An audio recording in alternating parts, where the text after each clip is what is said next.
Papel de Pão, teologia simples para uma vida complicada. Hoje nós estamos aqui mais uma vez, eu, Gustavo Ribeiro, Rafa Cobate, Jones Fernando e Vinícius Jordão. E hoje nós queremos responder uma pergunta que nos fizeram, um ouvinte muito querido, a respeito de cristofania. E antes de nós falarmos sobre isso, eu quero agradecer mais uma vez o seu contato, seu feedback, por estar nos acompanhando e caminhando junto conosco aqui. Isso alegra muito o nosso coração. E explicando, né, o que é isso, esse palavrão todo de cristofania, nós vamos falar a respeito das aparições de Cristo. Nós relacionamos isso tanto a Deus, com a teofania, e cristofania, sobre Cristo. É sobre isso que nós vamos conversar hoje. E, para a gente começar, eu queria perguntar aqui para meus amigos, quando é que Jesus passou a existir? Foi a partir do nascimento dele que nós podemos falar a respeito de Jesus Cristo existindo? Me ajudem aí. É claro que não.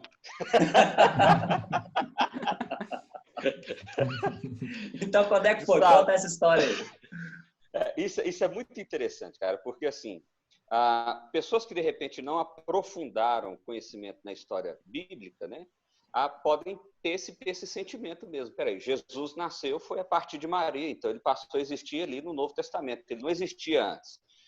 Mas, na verdade, quando a gente vê toda a história da Bíblia, a gente começa a aprender quem Jesus é, e aí a gente começa a observar o seguinte, que Jesus é o próprio Deus. Jesus é o próprio Deus. Então, ele não foi alguém que passou a existir. Como essencialmente Deus, ele é alguém que sempre existiu.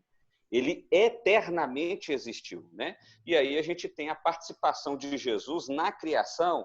E aqui eu quero destacar três textos, pelo menos. Primeiro, o próprio texto de Gênesis, que coloca lá o façamos, né? A nossa imagem e semelhança. Ali é uma discussão intratrinitária. Quase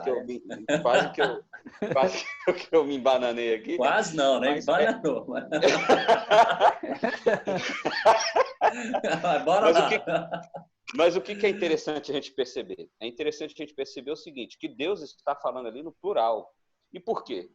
Porque ele são três pessoas distintas, que são essencialmente iguais. Então, nós estamos falando de Deus Pai, Deus Filho e Deus Espírito Santo. Talvez o assunto da Trindade aqui seja um assunto para a gente tratar ali na frente. Mas o que a gente precisa saber agora, nesse momento, é o seguinte. Jesus estava ali na criação. Mas eu não me conformo, esse texto não é o suficiente. Sem problemas, vai lá para João capítulo 1. João capítulo 1 vai lá falar exatamente que o verbo foi a partir dele que tudo se fez, tudo se criou e etc e tal. Mas eu não me conformo, beleza, vai lá para Hebreus 1, que vai falar de Jesus como aquele que sustenta toda a criação e foi dele que foi feito todas as coisas. E assim você tem vários textos bíblicos fazendo essa referência justamente à criação, mostrando Jesus como Criador, mostrando Jesus como Deus.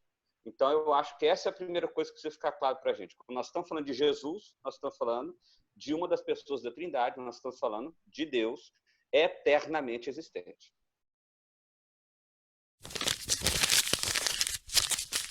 No Novo Testamento, então, de maneira clara, nós estamos falando simplesmente da eternidade, mas no Novo Testamento nós podemos perceber a existência de Jesus Cristo? No Novo, não, no Antigo. No Antigo, perdão, porque no Novo é mais claro, né? Tá vendo? Foi misturar. Deus é justo. Olha, rapaz, a paga veio na hora, exatamente na hora. Então, vamos lá, retornando. Antigo Testamento. Fala aí, Jones. Então, eu quero retornar numa fala do Vinícius, né? É interessante, né? Jesus Cristo sempre existiu. Nós podemos falar com convicção que Jesus, o homem, não, nem sempre existiu. Mas a segunda pessoa da Trindade, o Filho de Deus, sempre existiu. Agora, é difícil mesmo nós olharmos para o Antigo Testamento sem o Novo e conseguirmos encontrar Jesus, a existência de Jesus ali no Antigo Testamento, sem a luz do Novo. Porque a revelação de Deus, ela é progressiva. O que significa isso? É como uma árvore. No Antigo Testamento, nós temos a semente e a árvore começando o seu crescimento, e no Novo Testamento nós temos a árvore, então, frondosa, grande. E nós precisamos olhar para o Novo Testamento. Como, por exemplo, em João, como o Vinícius citou, aonde nós encontramos o texto que ninguém jamais viu a Deus, mas o Deus unigênito, que está junto ao Pai, o tornou conhecido. Hebreus capítulo 1, também citado pelo Vinícius, diz que Jesus Cristo é a expressão exata do ser de Deus, e ele trouxe então a revelação nos dias dos apóstolos por meio dele. Mas o que dá-se a entender é que a função de revelar a Deus é uma função do Filho. Então, nesse sentido, quando nós olhamos para o Antigo Testamento, nós conseguimos ver várias revelações de Deus, e nós podemos, então, por meio dessa teologia bíblica, entender que é Cristo ali. Como o próprio Cristo disse, antes de Abraão ele já era. Né? Então, nós temos esses aspectos. E é importante entender o que é revelação sobre Jesus e o que é revelação feita por Jesus. Revelação sobre Jesus, em Gênesis 3,15, já tem a primeira. O descendente da mulher que nasceria e pisaria na cabeça da serpente, a serpente morderia o seu calcanhar. Agora a revelação... de proto-evangelho, né? Proto-evangelho. E isso no Antigo Testamento está cheio, como, por exemplo, os Salmos de Davi, dizendo, disse o meu Senhor ao meu Senhor, né? Assenta-te à minha direita até que ponha os teus inimigos debaixo dos seus pés. Ali, sem dúvida alguma, é um salmo messiânico, é um salmo apontando a divindade de Jesus que já existia. Agora, o ponto é o seguinte, eu acho que essa seria a ideia da cristofania. Quais são as aparições, quais são os momentos que Jesus mesmo se revela, a segunda pessoa da Trindade está se revelando, se aparecendo, não revelação sobre a segunda, mas revelação que ele faz no Antigo Testamento. E aí eu deixo a bola para vocês. Mas aí agora, na hora de responder, você pula fora? Pois é, a pergunta foi essa, você cai fora.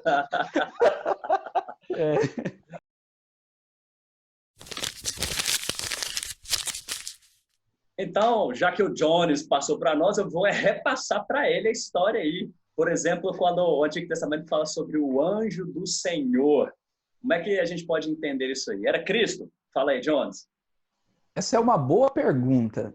Na verdade, hoje existe na teologia, principalmente a teologia bíblica, reivindicações de que seja Cristo ali o anjo do Senhor.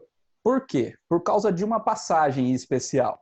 A passagem em que Jacó, ele luta com o anjo. E ali, naquela passagem, o anjo diz, eu sou o Deus de Betel.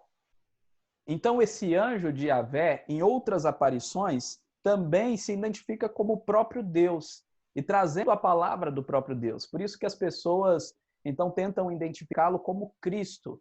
Agora, nós precisamos entender que se este anjo de Yahvé é Cristo, então o anjo ali significa mensageiro, aquele que revela a palavra de Deus, e não anjo como criatura criada. Porque o próprio autor de Hebreus, no capítulo 1 e capítulo 2, diz que Jesus não é um anjo, ele é superior aos anjos, as criaturas que nós chamamos de anjos, criaturas criadas. Então, Jesus, ele é um mensageiro, o revelador. Por isso, anjo, e anjo significa mensageiro, de Yahvé, o revelador de Yahvé. Então, por causa dessas coisas, dessas atribuições divinas, dessas prerrogativas divinas que o anjo, nas suas aparições, tem, muitas pessoas identificam ele como Cristo Jesus.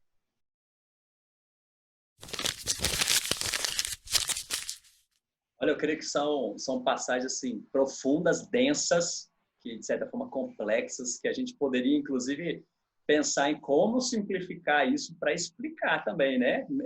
Aprofundar mais ainda essa discussão, que ela é muito boa, muito boa. Eu creio que foi bem o ponto aqui da nossa pergunta também. Mas continuando aqui, nós já vimos um pouco a respeito do Antigo Testamento, quero perguntar para vocês, Jesus do Novo Testamento é o mesmo do Antigo?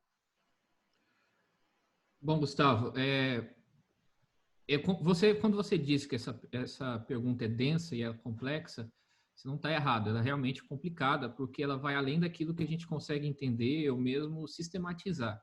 Então, a gente tem que acabar indo para o que a Escritura nos diz sobre isso e tentar entender da melhor forma daquilo que a palavra nos coloca. Jones explicou muito bem a questão do anjo do Senhor, e há posições que defendem, inclusive, que a segunda pessoa da Trindade revelada no Antigo Testamento, na verdade, é encarnada. Não é só uma aparição, mas o próprio Cristo encarnado aparece no Antigo Testamento. E alguns textos dão a base para isso, né? Que a segunda pessoa, o verbo, ele sempre foi existente, né? E se tornou existente na história a partir de Maria, a partir do nascimento virginal. É bom que essa é uma discussão muito boa, que fala muito sobre a pré-encarnação, ou se já era encarnação, né? Para a gente ver assim, o quanto que esse assunto pode se estender. Exatamente. E conversar sobre isso, né? Não é simplesmente assim, simples de tratar. E não é a minha ideia até aprofundar nisso, porque a gente não tem tempo para isso, para fazer isso. O que a gente pode entender é que o tempo ele está abaixo do próprio Cristo. Basicamente essa a ideia dessa oposição de Jesus. Ele não é subordinado a isso. Ele não é subordinado ao tempo. Então ele pode ser encarnado no tempo, mas ele não é subordinado ao tempo. E um texto que apresenta isso para a gente é exatamente Hebreus capítulo 7, que faz a referência ao Salmo 110, que faz uma referência à passagem de Gênesis, lá em Gênesis 14, versículo 18. O que acontece no capítulo 14, no versículo 18? Isso bem, um pouco antes de Abraão fazer o pacto de carne e sangue com Deus. No capítulo 15, Abraão faz o pacto de carne e sangue, ele parte os animais no meio, e o próprio Cristo passa entre os animais, fazendo pacto com ele. Uma aparição de Cristo lá no Salmo, lá em Gênesis 15, que apresenta esse Cristo passando entre os animais, já predizendo o próprio sacrifício, ou fazendo o pacto no qual o sacrifício seria cumprido lá no futuro. O texto antes disso, nós temos a aparição de um tal de Melquisedeque. Tá? Esse Melquisedeque é tratado na tradução em português como rei de Salém. E ele traz pão e vinho, por ser sacerdote do Deus Altíssimo, para cear junto com Abraão. O que é esse pão e vinho? É fácil da gente fazer uma relação com isso, né? Por que nós temos pão e vinho numa ceia no Antigo Testamento? Uma referência ao quê? Exatamente a Santa Ceia, o que nós temos hoje. E aqui é interessante os termos Melquisedeque, rei de Salém. Na verdade, Melquisedeque são duas palavras. Melech, rei, Tsedek, justiça. Da mesma forma, você tem depois Melech Shalem, que é rei da paz, ou rei de Salém, que é o nome colocado. Então, são dois termos que, na minha opinião, são adjetivos a essa pessoa que ali aparece. Tá? Melech Tzedek e Melech Salém. Ou seja, rei da justiça e rei da paz. Esse mesmo Melquisedeque é citado por Davi no Salmo 110 como aquele que está sentado à destra de Deus. E o próprio Davi chama ele de Senhor. Se vocês lembrarem, lá em Atos, Pedro vai dizer: como é que vocês submetem a Davi, sendo que o próprio Davi chamou esse Jesus Cristo de Senhor? Lá no Salmo 110. E aí no Salmo 110 diz que esse rei vem da ordem de Melquisedeque, ou seja, do rei da justiça. Aí, esse link se encerra lá em Hebreus 7, quando Hebreus 7 diz o seguinte, eu vou ler aqui para ficar claro.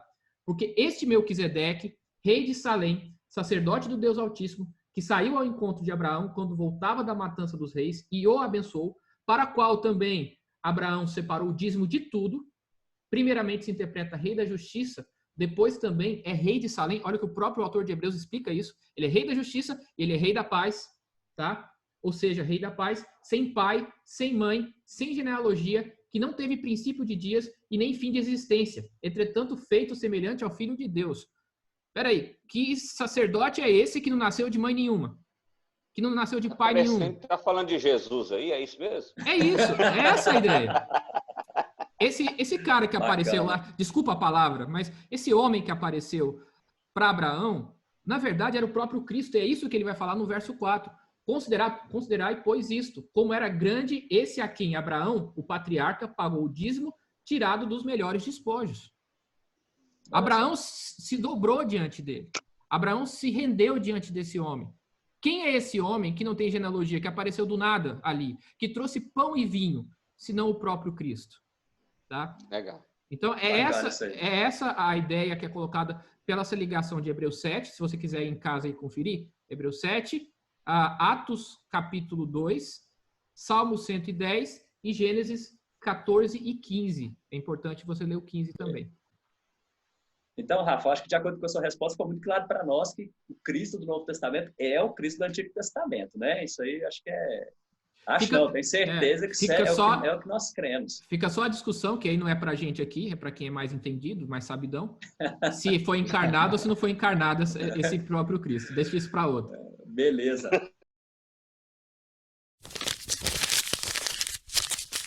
hoje, a aparição de Cristo? Como é que é essa história? Cristo aparece? Ou como é que vai ser a próxima aparição dele? Como é que fica isso? Eu creio firmemente que hoje Cristo não aparece, pelo menos não fisicamente. Eu creio que a revelação de Deus se cessou, de fato. E então nós temos o Antigo e Novo Testamento que foram escritos pela revelação de Jesus Cristo. Então, eu creio firmemente que se nós queremos encontrar Cristo hoje, nós precisamos nos voltar até Ele por meio das Escrituras Sagradas. Como Ele mesmo diz, são elas mesmas que testificam de mim. Claro, Gustavo, concordo plenamente que possa existir experiência com Deus, mas revelação em nível escriturístico, inspirada, infalível, jamais. Agora, nós podemos experimentar Deus tanto pela leitura da palavra como pela oração. Interessante, eu vou citar um livro que li recentemente, até citei aqui, do Tim Chester, o livro Experimentando Mais de Deus. Esse livro, o Tim Chester diz que é muito mais do que disciplinas espirituais, porque disciplinas espirituais parece aquele negócio que é obrigação, mas são meios que nós mantemos relacionamento com Deus, que nós conversamos como de um pai, de um filho para o pai, né? O relacionamento de amor, de intimidade, como nós estamos fazendo aqui nesta conversa, são meios aonde nós encontramos Jesus Cristo. Sem eles, nós não conseguimos encontrá-lo.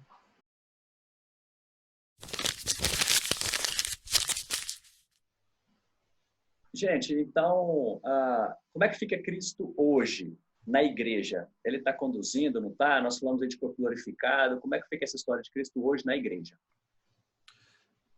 Eu vou ler um texto aqui, Gustavo, só para a gente ter isso claro na nossa mente, que está lá em Efésios capítulo 3, sobre a vocação de Paulo e da igreja em relação ao nosso papel neste mundo agora, tá? Ele diz o seguinte, lá no verso 8, capítulo 3, verso 8 de Efésios.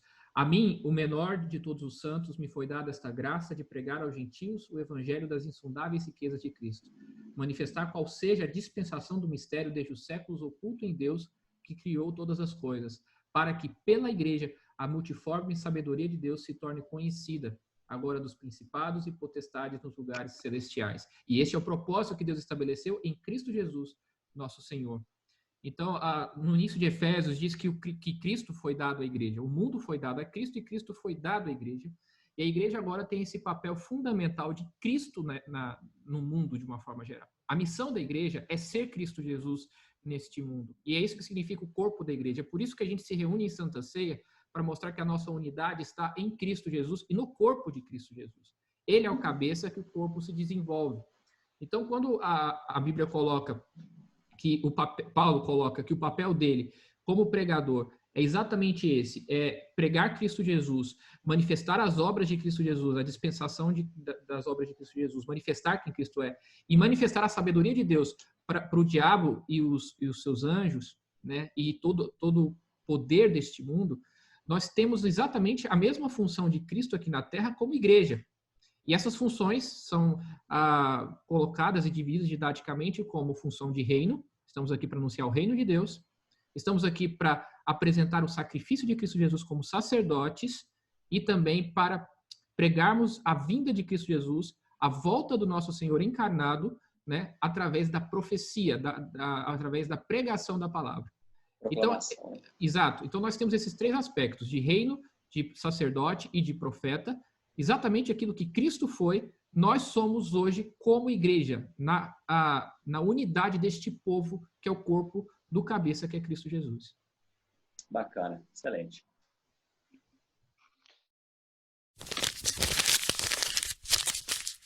Gente, eu vou partir para a última pergunta aqui, eu quero direcionar para o Vinícius, e depois a gente pode falar geral também, mas sobre a volta de Jesus. Essa sim vai ser a grande aparição que ele vai fazer, de fato, todo olho verá, né? Como é que é a sua expectativa para isso, Vinícius? Como é que você crê que vai ser isso? Claro que a Escritura nos dá alguns indicativos, né? Mas como é que tem sido essa sua expectativa da volta de Cristo? Cara, esse é um dos temas que eu mais gosto. Acho que a gente precisa trabalhar ele aí no melhor, né? Mas assim, cara, uma das coisas que eu acho bacana demais pensar na volta de Cristo, eu tenho certeza que ela vai ter duas perspectivas. A primeira perspectiva são daqueles que não estão acreditando no que a gente está falando aqui. Ou seja, não só a gente, mas, né, quem anuncia a palavra de Deus, o Evangelho. E essa perspectiva vai ser de terror. Então, uma perspectiva é essa, a perspectiva de pavor, de terror. Isso está no Antigo Testamento, isso está no Novo Testamento. Aliás, eu falei isso alguns dias atrás aqui. Recentemente eu li um autor, eu estava procurando o nome dele aqui, rapaz, e eu não achei. Mas ele evita usar a expressão Antigo e Novo Testamento. Ele usa Primeiro e Segundo Testamento. Eu acho isso interessante, porque isso é o testemunho mesmo de quem Deus é, né? O testemunho. E eu acho que ambos os testemunhos são extremamente importantes. Então, se num primeiro momento vai ser pavor para aqueles que não ouvirem, obviamente vai ser extraordinariamente maravilhoso para aqueles que ouvirem, né? Então, eu digo isso aqui para a minha igreja que eu não sei exatamente como vai ser. Por exemplo, quando eu fico pensando no arrebatamento, eu não sei se vai ser estilo Star Trek ou se a gente vai sair levitando, sabe? Aquele Star Trek que você desaparece aqui e aparece lá. Ou se a gente vai sair voando devagarzinho. Eu preferia se fosse levitando devagarzinho para ir sentindo o momento. Mas eu sei que vai ser assim, uma coisa... Tem aquelas pessoas que enjoam nas curvas, né, Vinícius? Se for de uma vez, vai ficar enjoado. Cara, mas assim é o seguinte, a volta de Cristo vai ser extraordinária. Ele vai vir no corpo glorificado, que já o tem. Nós teremos o nosso corpo glorificado também. E vamos desfrutar de uma eternidade aqui. Isso aqui é outra coisa interessante. Nós não acreditamos numa salvação que é uma retirada desse mundo para um universo cósmico diferente disso aqui. Nós acreditamos na redenção do universo que nós estamos. A restauração não é só da pessoa, não é só da alma, mas é do ser humano e de toda a criação. Então, isso é muito interessante, isso muda a perspectiva de como a gente olha para o amanhã. Cara, excelente. E o que mais me fascina nessa história toda é porque todas essas dúvidas que a gente tem, tudo isso aqui é um ensaio do que a gente vai apresentar diante de Deus. Deus nos explicando. Nós vamos ter toda a eternidade para aprender a respeito dessas coisas de forma extremamente profunda, né? Claríssima, e eu creio que simples também. Mas agora, aos pés de Jesus, diante da glória de Deus, essa parte é fascinante quando a gente fala a respeito de Deus, de Cristo, da vinda, da aparição dele, né? Nós vamos ver Jesus Cristo, nosso Salvador. E essa é a parte assim, que enche nosso coração de esperança. E a gente espera que isso encha seu coração de esperança também, você que está nos ouvindo aqui, nos vendo. E queremos mais uma vez agradecê-lo. Que Deus possa te abençoar de forma profunda e grandiosa. E até a próxima. Valeu, gente!